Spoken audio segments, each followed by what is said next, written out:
Kamara looking for his 4th touchdown of the game. Stays on his feet. Alvin Kamara's got 4.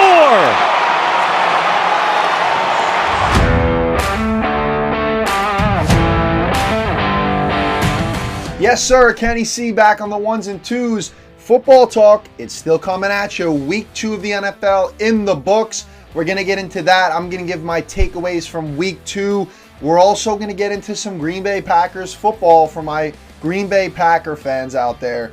Going to break down that. I'm going to give my biggest takeaway from that game. Before we get into the action, football content. It's coming all season long. You're going to want to subscribe. For my cheeseheads out there, you're going to want to subscribe. This content's going to be coming all season long. Let's get into the action here. The Packers improved to 1-1 on the season. Malik, Willis, and the Green Bay Packers get a W without Jordan Love. Matt LaFleur, my takeaway from that game, a 16-10 victory over the Colts. My takeaway, Matt LaFleur truly is one of the best coaches in the NFL. He is a guru. He played to the strengths of the Green Bay Packers offense and had Josh Jacobs and them boys rumbling. 261 total rushing yards on the ground for the Packers. They lead the league in rushing yards through the first 2 weeks. He played to the strengths of Malik Willis. He didn't throw him into the fire. He got him going early, slowly, to establish the run first, get Josh Jacobs going. Little handoff to Jaden Reed. Get him rumbling and get kind of the other wide receivers implemented. Bo Melton had a nice end-around run.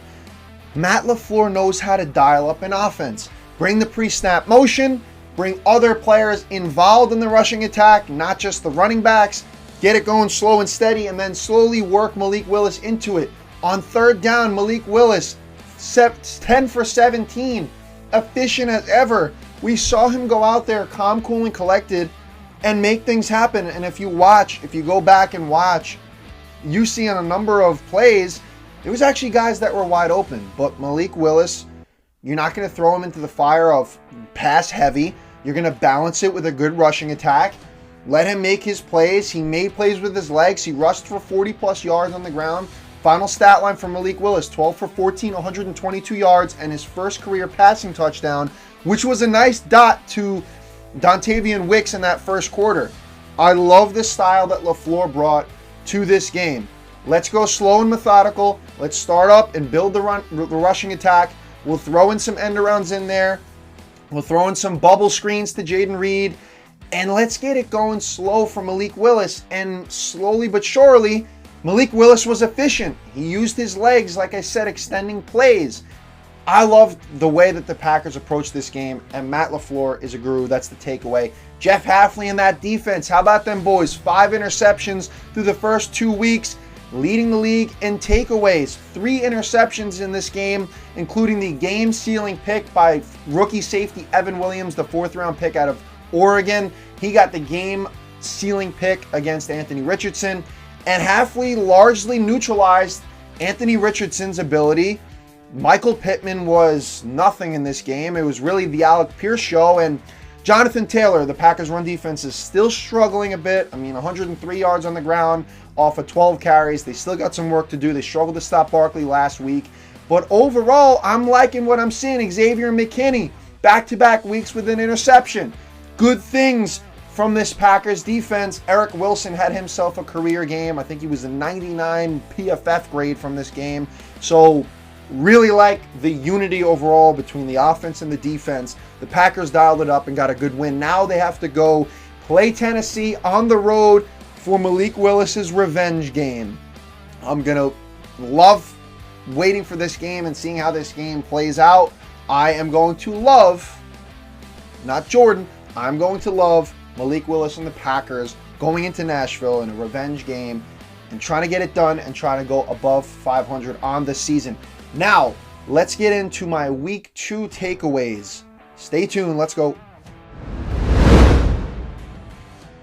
Week 2 takeaways. Here we go. Let's get into this ever so crazy Week 2 NFL slate from this past Sunday. My takeaway, we have a multitude of teams where we don't even know really what their identity is. after 2 weeks of football. It's still too early to tell because you have good teams that should probably be living up to the standard but are not, and then you have bad teams that are surprising a lot of people. So let's get into it.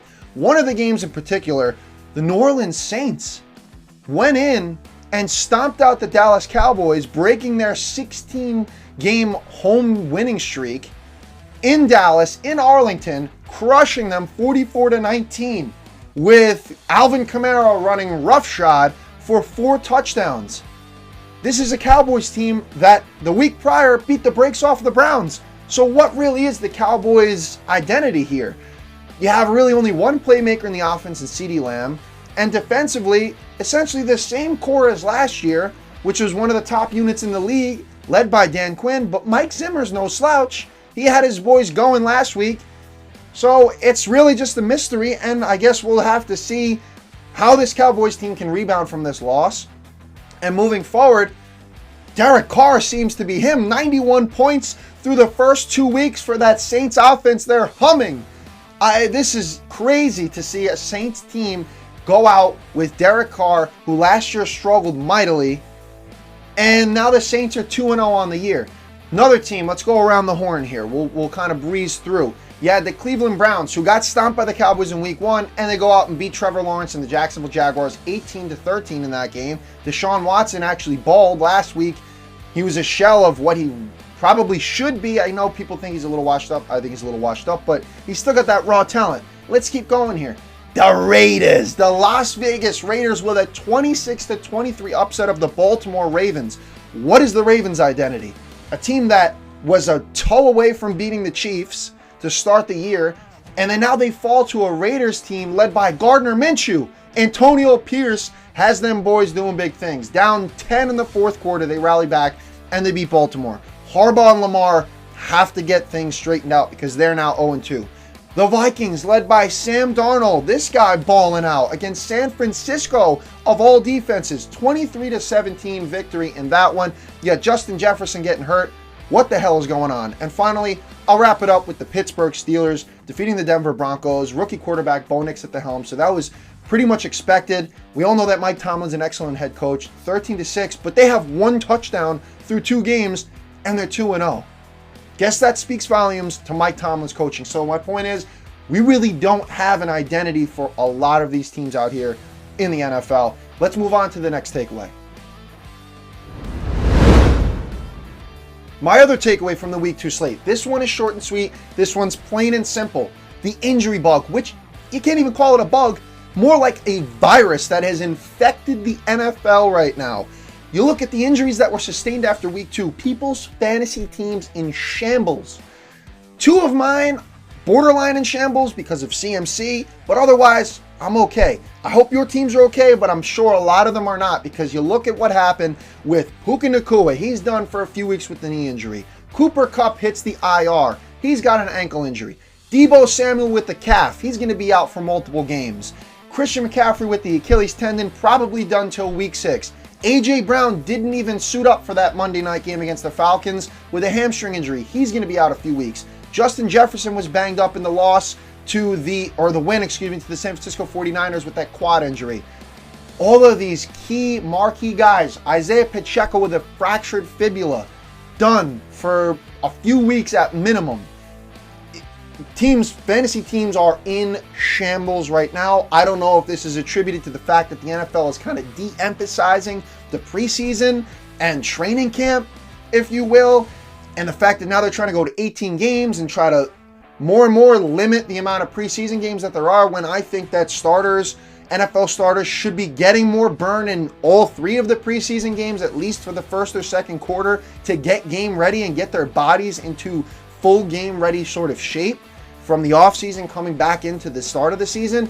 Maybe that could be attributed to it. Maybe these players are overtraining, or maybe they're just freak injuries. Either way, that's the big takeaway from Week 2, is that there are so many injuries, like last year with the quarterbacks going on the chopping block one by one. I don't know what the heck is going on, but you let me know your thoughts in the comment section below. What are your takeaways from Week 2? Be sure to subscribe to the channel.